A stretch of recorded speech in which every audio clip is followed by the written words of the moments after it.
Sans transition, mais merci ce matin, justice, tout ça.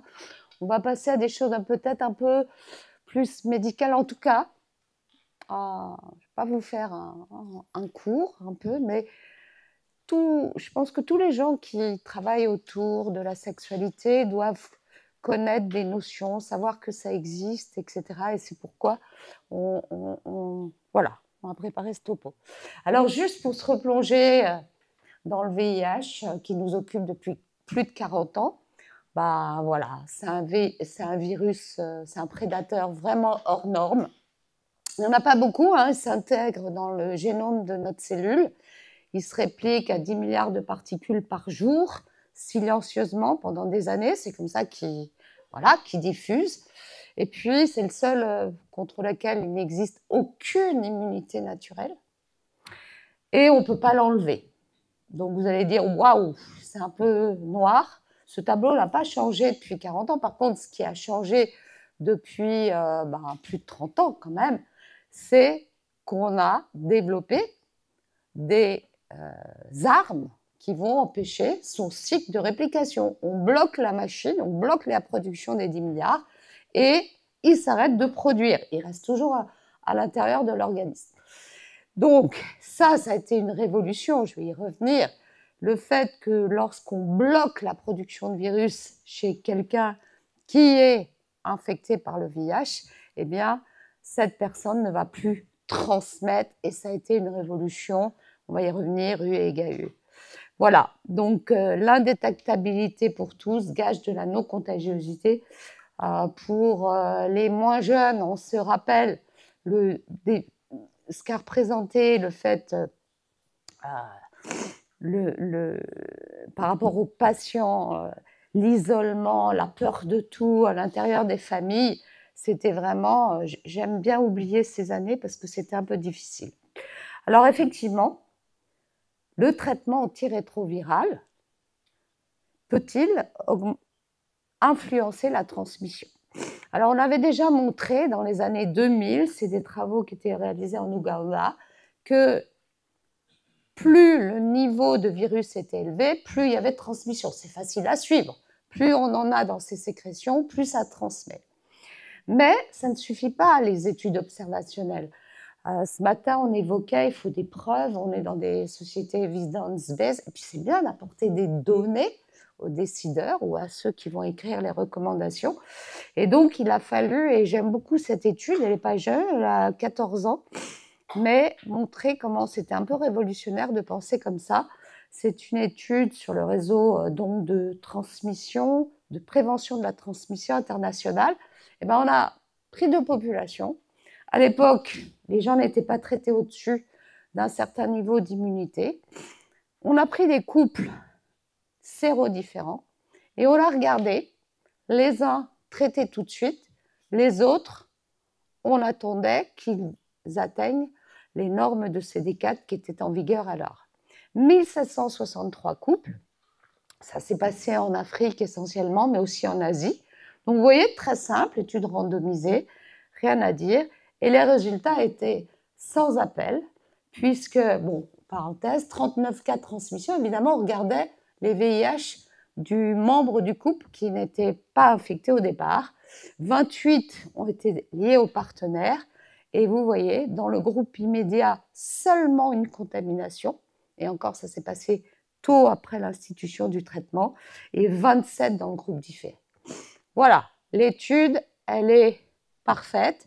Elle montre qu'effectivement, lorsqu'on traite les gens, lorsqu'on obtient la détectabilité, eh bien, on ne transmet pas. Alors après, ça a été confirmé dans d'autres, un gros travail qui s'appelait Partner, qui était une étude observationnelle là, de couples, à la fois chez SAGE, hétéro, voilà, qui étaient sérodiscordants. Et on n'a observé aucune contamination quand il y avait un traitement qui mettait l'indétectabilité. Donc avec une actualisation sur plus de 75 000 contacts sexuels. Et voilà, ça a été extrêmement important parce que ça y est, on aborde la notion de prévention.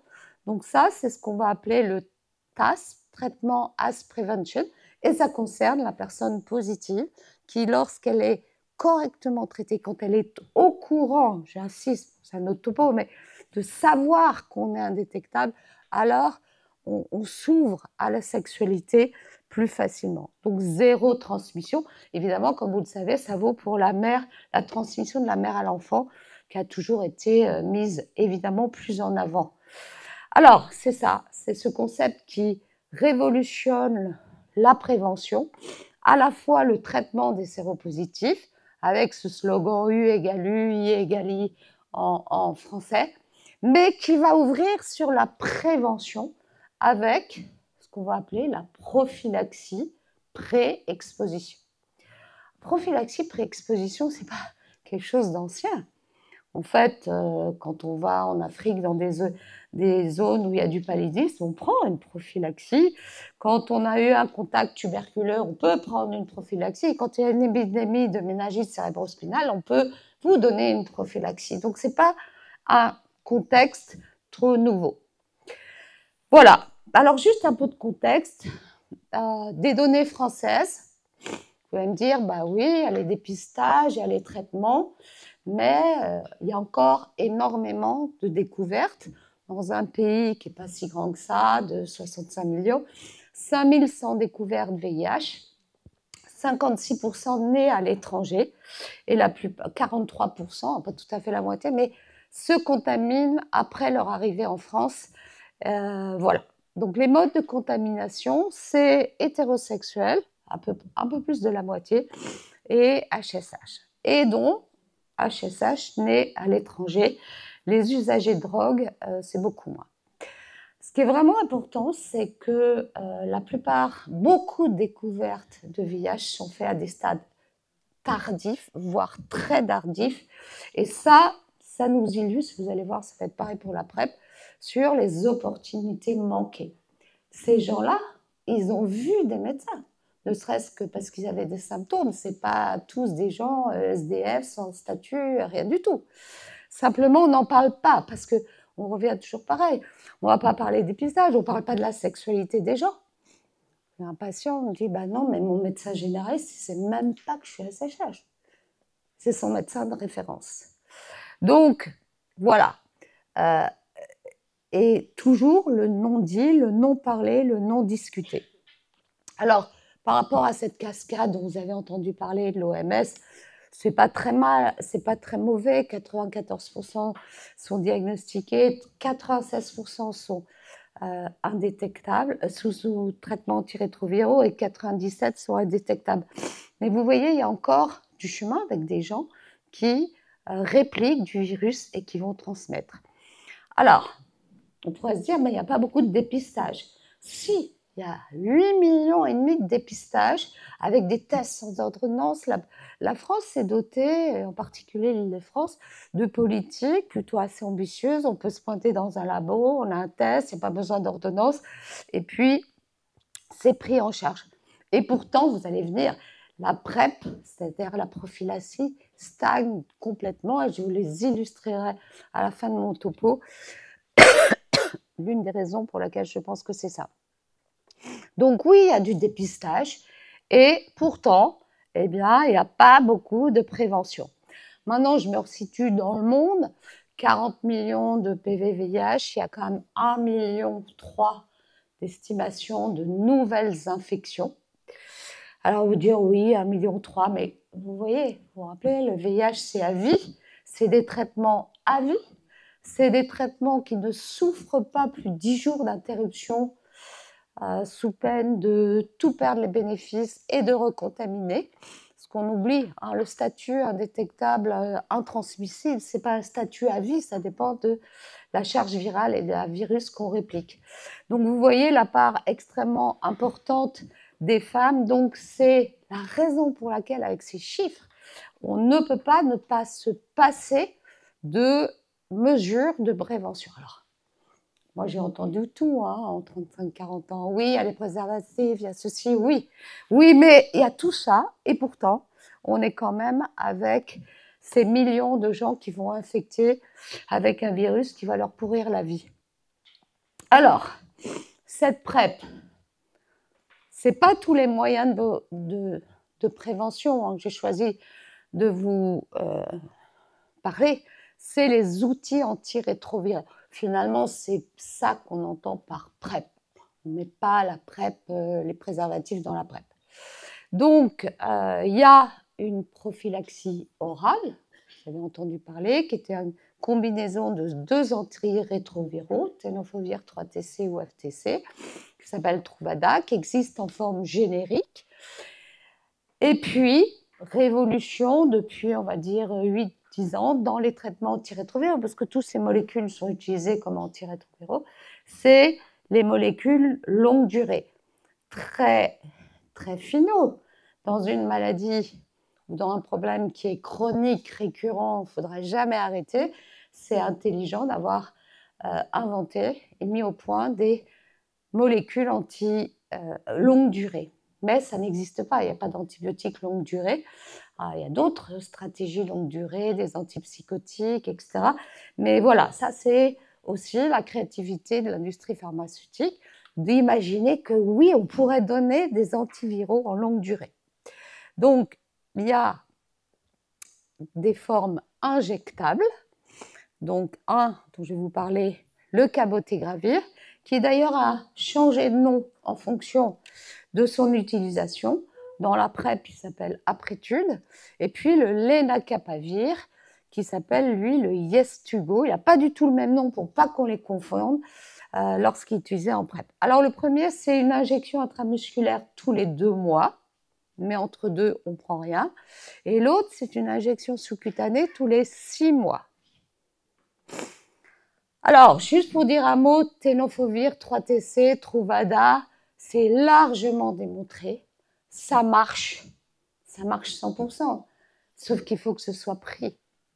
Et l'expérience montre, toutes les études montrent, alors le pire, c'est chez les femmes, peut-être parce qu'elles n'ont pas la proactivité d'une prophylaxie à visée sexuelle, mais même les hommes, HSH, etc., il y a un épuisement de la prise du comprimé quotidien. Donc ça, c'est clair.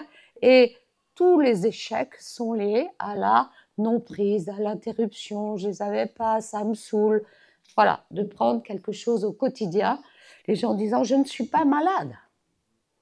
Alors, il y a une stratégie qui a été beaucoup développée en France, qui s'appelle la stratégie à la demande, et qui permet à des gens qui ont une activité sexuelle, disons, assez planifiée, assez régulière, qui peut se passer le week-end, en sortie, eh bien, de prendre 2 comprimés au maximum 2 heures avant la relation sexuelle, puis une, 4 heures après, puis une. Vous voyez, ça fait une consommation, c'est très efficace, ça a été bien montré dans l'essai Perguet, et voilà, ça permet de réduire le poids de la chimie sur l'organisme. Alors, tenofovir, à cause de son action anti-hépatite B, ce n'est pas recommandé chez les gens qui sont co-infectés, ni chez les femmes. Alors, cabotegravir, donc qui a commencé finalement, qui ont été les premiers à introduire donc cette notion de PrEP et à utiliser en monothérapie. Alors, c'est pour les médecins, mais habituellement, on ne donne jamais des monothérapies. Une monothérapie d'un inhibiteur d'intégrase. Donc, dans ces études qui ont été donc, des études qui ont permis de valider ce concept, vous voyez, là, c'est une étude HSH. Elles sont toutes bâties sur le même niveau. Là, des HSH et des transgenres, plus de 18 ans, risque élevé de VIH. C'est des grosses études, hein, 4500 patients. Donc là, il y avait une toute petite phase orale. Mais en gros, on va comparer le cabotegravir à ce qui existe, c'est-à-dire le tenofovir 3TC, le Truvada. OK ? Puis, cette étape 2, et après, il y avait une ouverture. Alors maintenant, on regarde les chiffres. Qu'est-ce qu'on mesure? L'outcome principal, c'est quoi? Eh bien, c'est le nombre de gens qui, malgré qu'on ait recommandé les préservatifs et tout, vont s'infecter. Donc là, et on compare entre les 2 groupes. Donc, vous voyez que dans le groupe qui prenait la PrEP orale, il y a eu 72 infections dans cette population versus 25 avec le cabotegravir. OK, avec donc une réduction du risque de 70%. Alors, c'était aussi très important chez les femmes, vraiment même plus spectaculaire. Donc, la même étude, et vous voyez, chez 3224 femmes, eh bien, 56 infections dans le bras Truvada sur 1600 participantes versus 6 infections. Donc, une réduction de la transmission de 89%. Donc, ça, on ne peut pas s'asseoir dessus. On ne peut pas s'asseoir sur...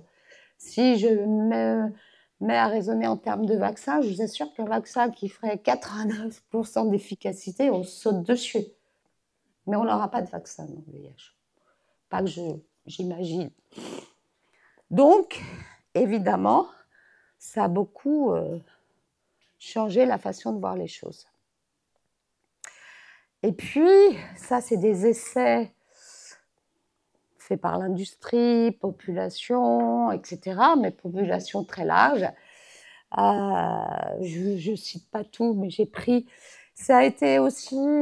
c'est aussi très important chez les gens qui sont vulnérables. Et dans cette étude qui a été faite aux États-Unis, dans des centres d'accueil de population SDF, utilisateurs de drogue, bon, ça ne manque pas aux États-Unis, vulnérables.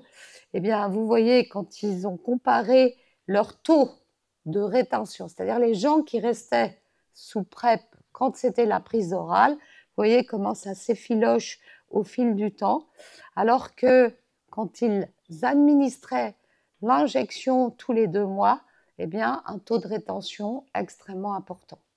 Donc oui, ces thérapeutiques injectables, elles sont particulièrement adaptées pour les populations difficiles à traiter, mobiles, vulnérables.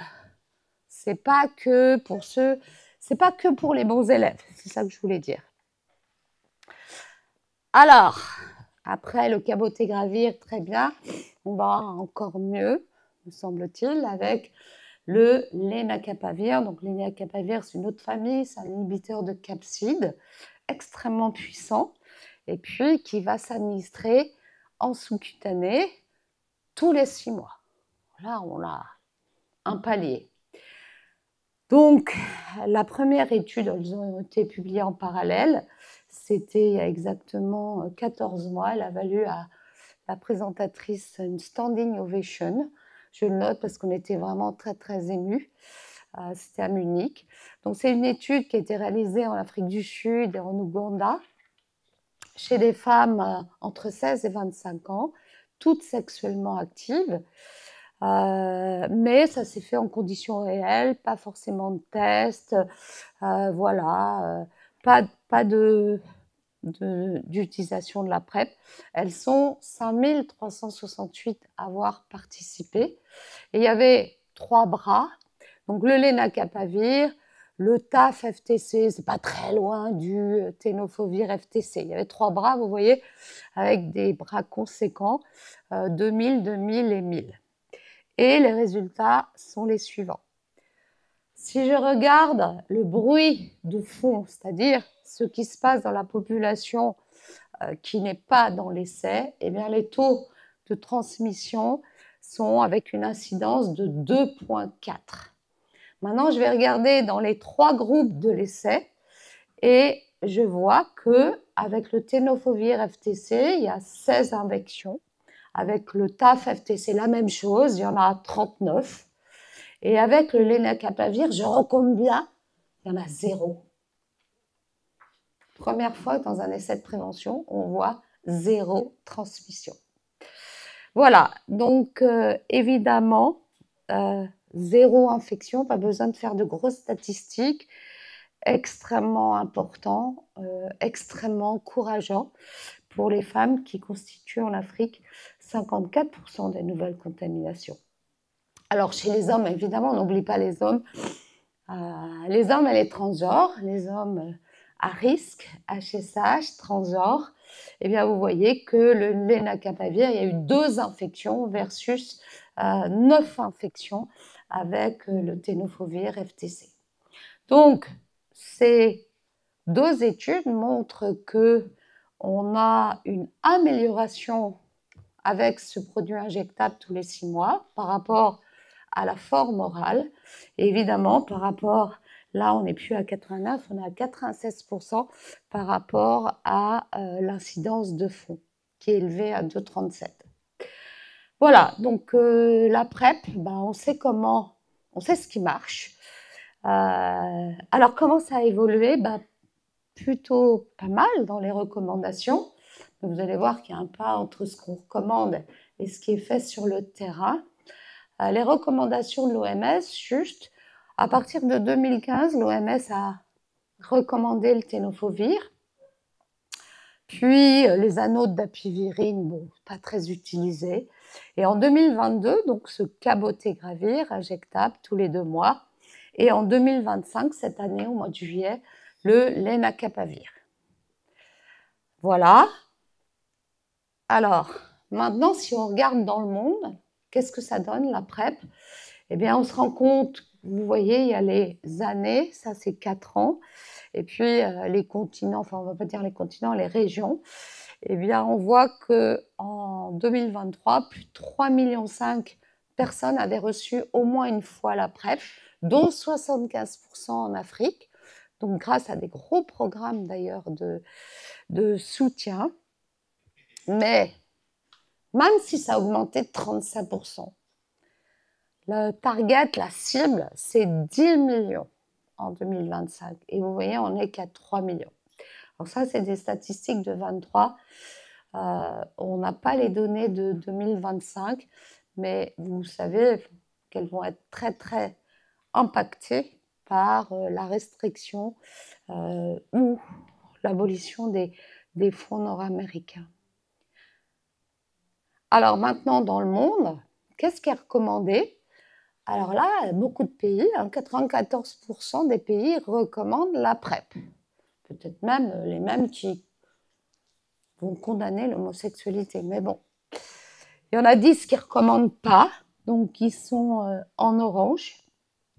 Et puis, il y en a 12 qui ont même introduit le cabotegravir. Donc effectivement, j'ai envie de dire que cette PrEP et les résultats spectaculaires de ces formes injectables bougent beaucoup parce que le VIH, ça coûte très cher aux États et aux États ou aux financeurs, mais c'est quand même extrêmement lourd.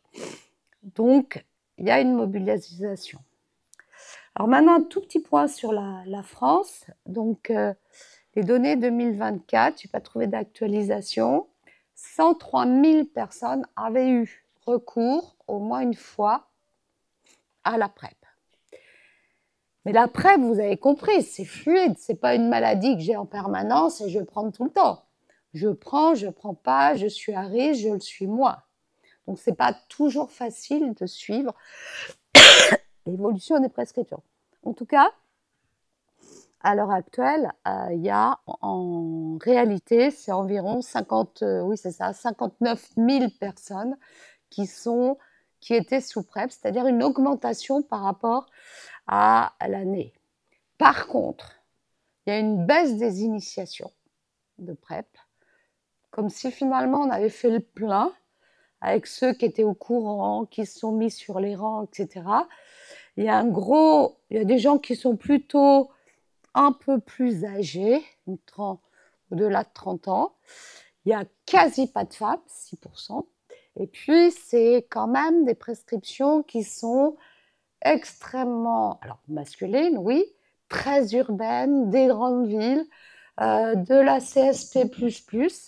Finalement, un profil qui va aller toquer à la porte du médecin, beaucoup maintenant en ville, ou à la porte de l'hôpital en disant je m'expose au VIH, je veux la PrEP, je suis au courant. Vous voyez ce que ça veut dire? Ça veut dire qu'il faut être au courant, ça veut dire qu'il faut oser pousser la porte, faire une consultation. Quand vous n'êtes pas très bien avec les choses, vous ne faites pas. Donc, déficit de population jeune, de nés à l'étranger, de femmes, de population rurale. Voilà, donc il y a tout ça. Et comment résoudre et comment les amener à la PrEP.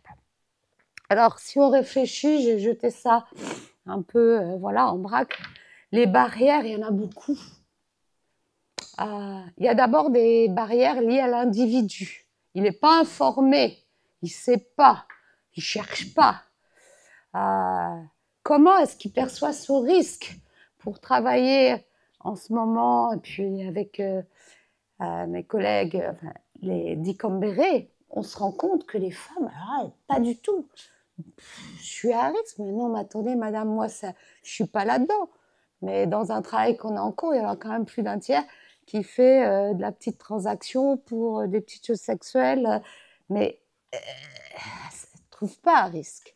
Donc, ou bien, voilà, le plus jeune, une fois de temps en temps. Donc, la perception du risque, l'autostigmatisation. Alors, voilà, des jeunes de culture étrangère qui, pourtant, vous allez voir, ce sera ma dernière diapo, vont sur les sites de rencontres sexuelles. Ben oui, mais voilà, non, je ne suis pas forcément à risque. Comment faire le pas? Peur des effets secondaires. Comment je vais aller chercher là? J'ai honte, je vais dire PrEP, je ne peux pas trop en parler dans des potes. Alors, si c'est un milieu communautaire, oui, et c'est pour ça qu'ils sont au premier plan. Mais si, pas que au Maroc ou en Tunisie, ailleurs, comment je vais dire? J'ai même pas grand frère, je vais lui dire, je sais pas, il y a un truc, la PrEP, tu sais, en fait, ça m'arrive d'avoir des rapports avec les garçons, etc. Il y a un énorme frein, c'est les professionnels de santé. Ils ne connaissent pas, ils ne parlent pas de vie sexuelle, ils ne savent pas trop apprécier un risque.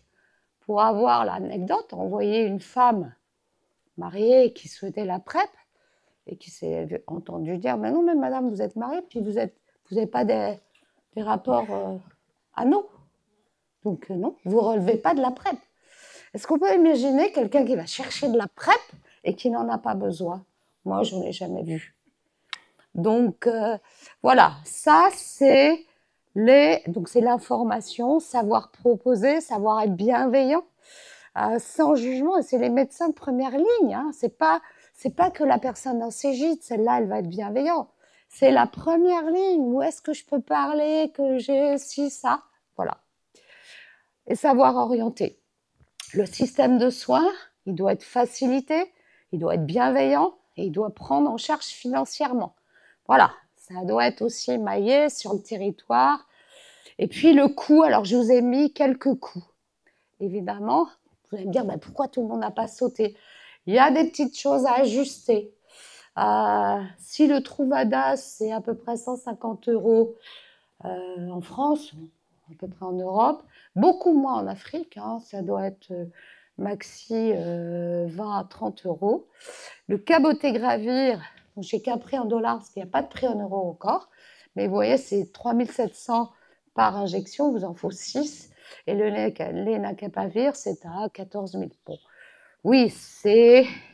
Mais le prix dans des sociétés capitalistes, c'est relatif. C'est très efficace, donc il va falloir négocier les prix. En tout cas, le laboratoire a déjà cédé les droits pour avoir des génériques. Voilà. Et enfin, juste pour conclure, je voulais vous faire part d'un travail qu'on vient juste de conclure. En fait, en matière de prophylaxie, de prévention, on parle, oui, il faut aller vers. On a vu, oui, ils vont pas, il y a des gens qui ne vont pas toquer à la porte. Donc, on a imaginé aller vers. Je veux aller vers les jeunes, les HSH. Je vais trouver aussi ceux qui sont nés à l'étranger, ou je sais pas, je vais aller vers ceux qui ne consultent pas, qui ne sont pas de Doctolib. Donc, on a eu l'idée de faire une application avec pas faire une application, d'aller chercher, sensibiliser les gens qui vont sur les applications de rencontres géolocalisées, Grindr, Hinx, etc. Moi, c'est pas mes nouvelles diapos là, j'avais corrigé des fautes d'orthographe, je déteste. Bref, ils sont sensibilisés, vous voyez, sur Internet, là, les sites. Et puis, donc ça, c'est l'aller vers, c'est le web. Et puis, il leur disait, si vous voulez, vous allez à tel endroit, voilà, vous vous pointez. Et là, c'était quelque chose de physique. Et là, on leur proposait un test, VIH et ST. Et puis, en fonction de la situation. On leur proposait une post-exposition, ça c'est un traitement s'il était juste exposé dans les jours qui précédaient, une PrEP, voir si on les trouvait VIH. Alors les résultats ont été les suivants. 209 personnes, c'est tous des hommes. Ils sont jeunes, en tout cas ils sont plus jeunes que ce qu'on a dans les cohortes françaises. Il y en a la moitié qui sont nés hors de France, donc ça c'est la population qu'on voulait toucher, hein. J'étais juste allé sur internet. Ils sont à très haut risque puisqu'il y avait une médiane de 6 partenaires sexuels dans les 3 derniers mois. Et alors là, résultat que j'ai mis en bleu, 73% s'étaient dépistés, fait dépister dans l'année qui précède. Donc, ce n'est pas des gens qui étaient complètement ailleurs par rapport à leur santé sexuelle. Mais pour autant, ils n'ont pas été mis sous PrEP. Est-ce qu'ils ont consulté? Malheureusement, j'aurais voulu avoir du Cali. Oui. Mais comme il y a beaucoup d'IST, je ne vous ai pas donné tous les chiffres, je ne voulais pas vous saouler, il y a quand même 26% d'IST. Je pense qu'il y en a un certain nombre qui ont consulté. Mais en tout cas, même s'ils n'ont pas consulté, alors d'ailleurs, la dernière année, c'est quand même notre critère principal, c'est combien a accepté la PrEP. 75% a accepté la PrEP. Donc, ce n'est pas des gens qui étaient rétifs à la PrEP. C'est juste que ça n'a pas été proposé. Donc, 2 options. Je pense qu'effectivement, en tout cas en France, on ne devrait pas pouvoir rendre des tests négatifs sans une information, un numéro à appeler, quelque chose comme ça. Si vous êtes négatif et que vous êtes à risque, vous savez, à la PrEP, machin. Et puis, donc voilà, assortir quelque chose du test et puis faire en sorte. On sait qu'il y en a qui en ont un peu parlé aux médecins, ils n'étaient pas au courant. Les médecins, pas les médecins spécialisés, ils ne savent pas, vous savez, et donc ils ne vont pas aller, c'est des jeunes, ils vont sur Internet. Ce n'est pas la population qui a forcément des médecins traitants. Ils sont, eux, en bonne santé, à part les IST. Voilà, donc, juste pour conclure, voilà, cette PrEP biomédicale, c'est un instrument majeur de prévention. Ça requiert vraiment une information large du public, parce que c'est là que ça commence, le public, les professionnels de santé, même si on n'a pas besoin d'être archi spécialisé pour savoir que ça existe. Bon, évidemment, je pense que je vous aurais fait passer mon enthousiasme pour la PrEP injectable, ce que ça représente. Hein, et je ne vous ai pas dit, mais il y a des choses qui sont à l'étude qui pourraient durer 1 an. Vous vous rendez compte, c'est comme un vaccin grippal. Donc, voilà. Et pour préparer tout ça, c'est vraiment important que ce message devienne générique, général. Voilà, l'appréciation du risque, la PrEP est référée, car voilà, c'est tout juste pas possible d'avoir des outils et de laisser faire des infections. Alors les femmes sont particulièrement à risque et qu'il faut réfléchir et qu'il faut avancer. Mais avant tout, on n'a parlé que de ça ce matin, c'est aussi un enjeu politique. Donc, il va falloir réconcilier. Ce n'est pas la prophylaxie de la tuberculose, ce n'est pas le paludisme. C'est finalement, et je les entends dire, ah oui, mais si on met ça, après, ils vont aller s'éclater sexuellement, etc. Ce qu'on entend un peu partout. Voilà. Merci.